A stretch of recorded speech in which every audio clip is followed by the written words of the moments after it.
So, why do rituals even matter? I mean, is it all just about going through the motions? Well, for the ancient philosopher Confucius, the answer to that was a huge no.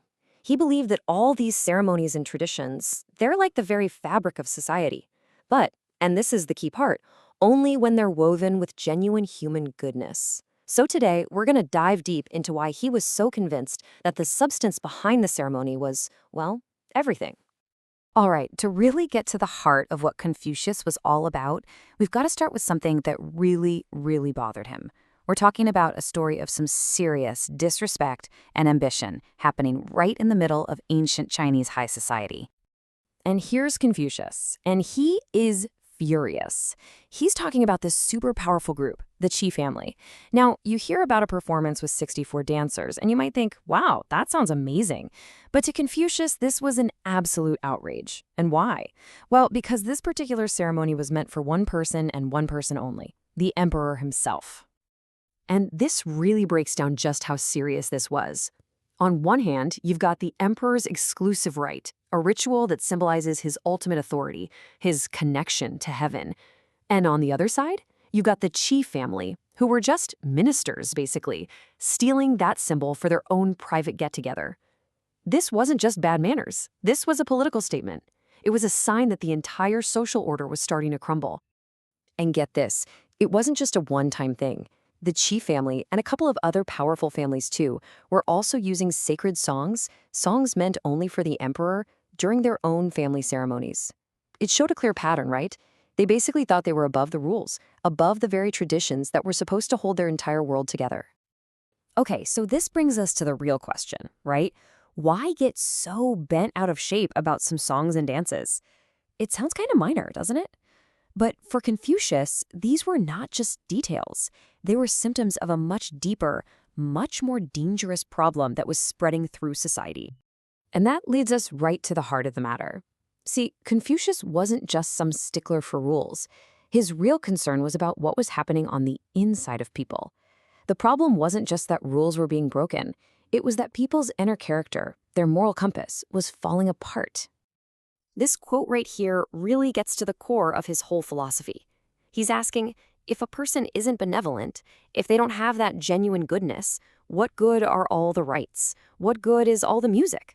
Without that inner core, all the perfect ceremonies in the world are just an empty show, a meaningless performance.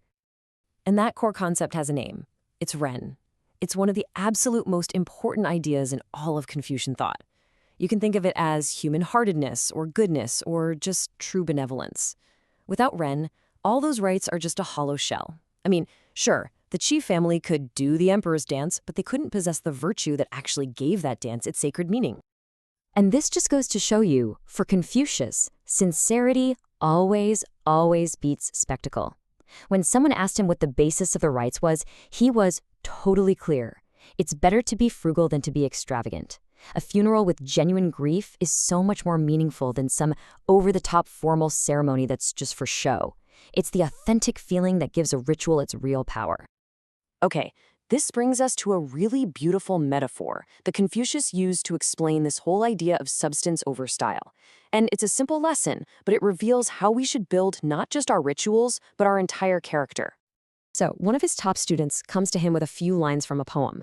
It's describing this beautiful woman, right? Her charming smile, her amazing eyes, and then it ends with this line, patterns of color upon plain silk. The student is basically asking, okay, what's the deeper meaning here? What's this really about? And Confucius gives this perfect, simple answer. He just says, the colors are put in after the white. Think about it. The decoration, the paint, all those beautiful patterns, they all have to be applied to something, right? A plain, pure white silk background. And boom, there's the light bulb moment. Foundation first, decoration second.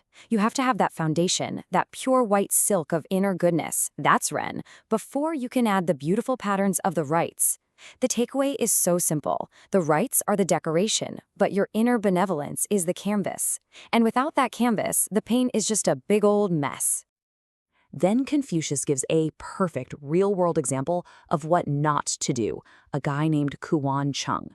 Now, this guy was a powerful minister, but he acted like a king.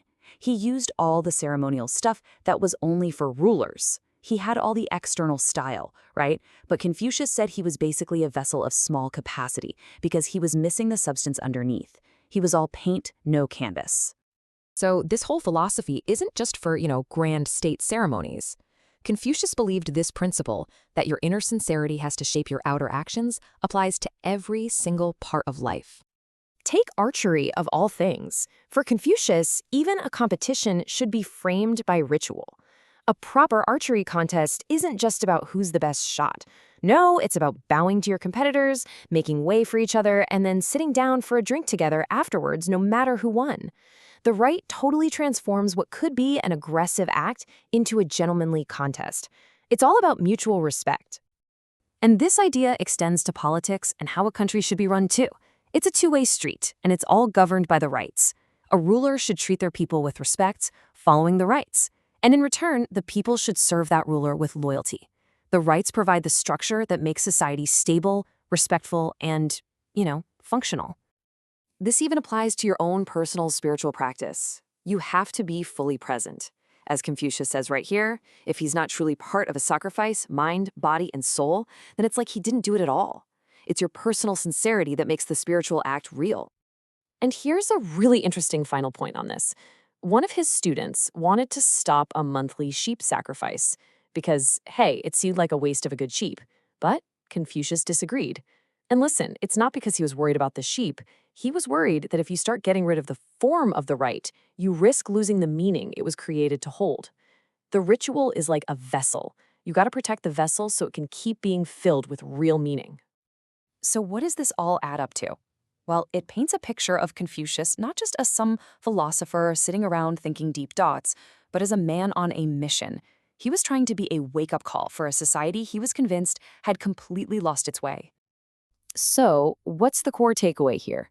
Let's break it down. For Confucius, rights are like the structure of a healthy society. But that structure is totally meaningless without the inner goodness, that Ren. At the end of the day, our external actions have to reflect who we are on the inside. Remember, foundation first, decoration second. After meeting Confucius, a border official said this to his students, and it's just an incredible image. He says, the world has lost its way, its moral compass, and he sees Confucius as the wooden tongue for a bell, basically the clapper, sent by heaven to ring a giant bell and wake everybody up to the truth they've forgotten. And that really leaves us with a question for our own lives, doesn't it? I mean, we are surrounded by ceremonies and rituals, from handshakes and holidays to weddings and graduations.